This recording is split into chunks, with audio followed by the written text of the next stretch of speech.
Under the Spanish era, ang Corregidor ay nagsilbing tanggulan o fortress of defense. Because of Corregidor's strategic location and proximity to Manila Bay, ginamit ng mga Spaniards ang Corregidor para sa kanyang naval defenses against the Chinese pirates, Dutch and British invaders.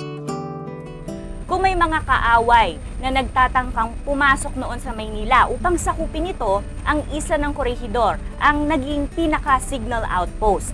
Sa ganoong paraan ay nakapaghahanda ang Maynila sa possible threats ng mga hostile ships.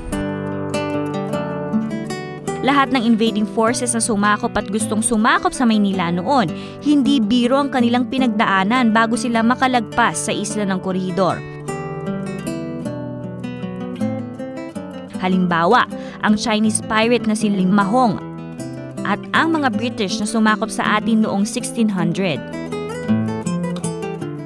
Ang Corregidor ay mula sa salitang Kastilang corregir na ang ibig sabihin ay to correct. Ayon sa mga tala ng kasaysayan, dahil sa ipinapairal noon ng pamahalang Kastila na ang lahat ng barko na papasok sa Manila Bay ay kailangang dumaong sa Corregidor and have their documents checked and corrected, ang pulo ay tinawag na Isla del Corregidor o Island of Correction. Oh, there's another version. Ang Corregidor noon ay ginamit pala bilang piitan o correctional institution ng mga Kastila. Kaya tinawag din ito na El Corregidor. Noong panahon ng Kastila, ang Corregidor, yan nagtayo ng ginamit naman Kastila yan. Ang unang ginawa ng Kastila dyan, ginawa yan na custom house. Custom house, na siyempre mga pumapasok na mga merchant ship, tinitingnan dyan. Ikalawa dyan, parang yan parang listening ko niyan, parang bantay. Na kung halimbawa merong papasok na barko na pandigma ng kalaban, doon pa lamang mahaharang nila at nawawarningan yung mga taga-Maynila at iba't iba mga nakapaligid na probinsya sa loob ng Manila Bay. Ngayon, meron diyang isang ginawa ang mga Spanish. Nagtayo sila ng bilangguan dyan.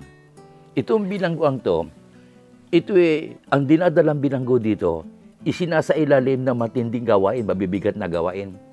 Na ang dayunin doon, kaya binibigyan ng mabibigat na pagkain, na gawain, para sila makapagbago. Kaya, doon ang galing ang salitang Corregidor. Nang sinakop na tayo ng mga Amerikano noong early 1900s, ang Corregidor ay nagsilbing American Military Reservation at Recovery Hospital para sa mga sugatang sundalo ng US Army.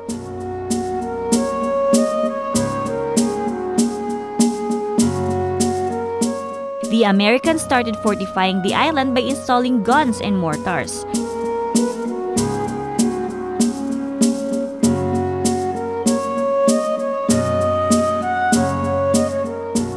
Ang mga Amerikano na din ang nag-construct ng mga concrete emplacements, bomb-proof shelters at trails sa iba't ibang bahagi ng isla.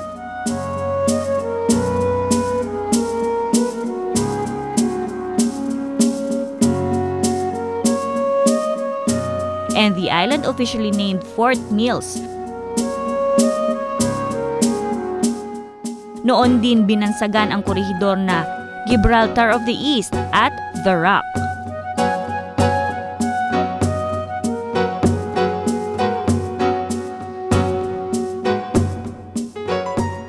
Ngayon, nang yan masakop ng Amerikano ang Pilipinas, yung mga base militar, naval institution ng mga Kastila, pinagbuti nila sapagkat ang Amerika, noong mga panahon yon, emerging world power. Katunayan yung famous Battle of Manila Bay, yung Spanish fleet yon, tinalo na US Pacific Fleet ni Admiral George Dewey. At pagkatapos yan, komo noong mga panahon yon, medyo dito sa silangan, lumalaki ang interes ng Amerikano rito. Ang kanyang political right, ang kanyang diplomatic rights dito, diplomatic interest, pati ngayon ang komersya niya rito.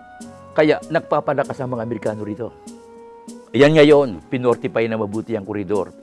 At yan makikita mo sa koridor, nagtayo dyan ng kampo Amerikano. Ano ba yung kampong yon? yung kampong yon. 1 milya ang haba. Halos 1 milya ang kuhan. Yun ang tinatawag na Fort Mills. Fort Mills. At ang malaking bahagi nun, underground, sa ilalim ng tunnel, yung tinatawag na Malinta Tunnel. Ngayon, nilagyan pa ng mga malalaking kanyon yan. Mahigit na 50 malalaking kanyon. Nilagyan din ng mga anti-aircraft yan, searchlight. Kaya yan, bantay doon.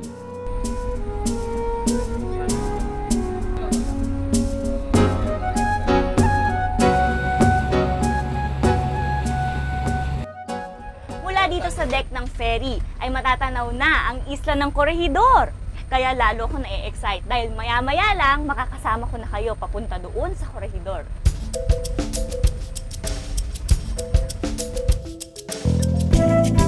We were greeted by Corregidor with the Bataan Peninsula na nasa gawing north at ng Cavite sa may gawing south. Geographically speaking, ang Corregidor ay malapit sa probinsya ng Bataan, pero it's interesting to note that the island is under the municipal jurisdiction of the province of Cavite. Yes! Nandito na tayo sa Corregidor Island. We're approaching the north dock of Corregidor Island. Ayun!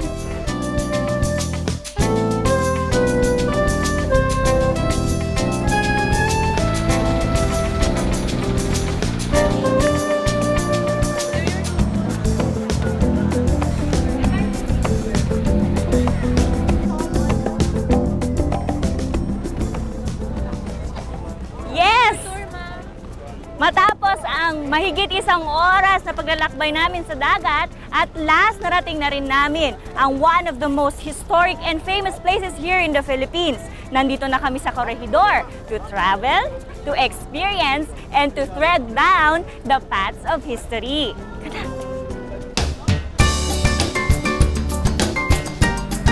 Pagdaong namin sa North Dock ng isla ay sinalubong na kami ng sariwang hangin at ng magagandang tanawin ng Corregidor.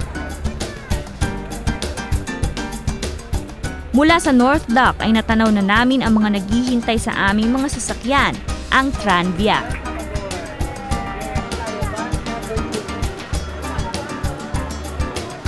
Okay, please occupy the seats, please 5 in a row.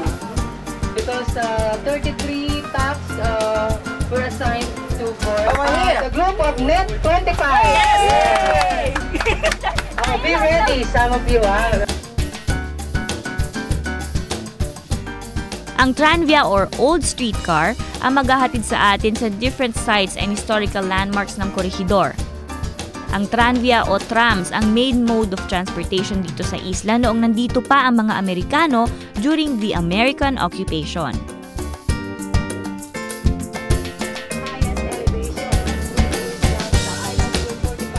Kalikasan, magandang tanawin, mga alaala ng kasaysayan.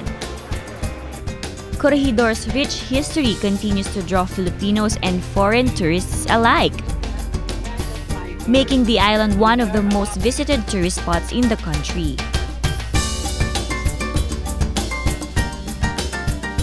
Maraming kwento tungkol sa Corregidor, lalo na yung mga naka-experience na kung ano ang meron sa isla. Considering that a huge chunk of Philippine history occurred on this historic place.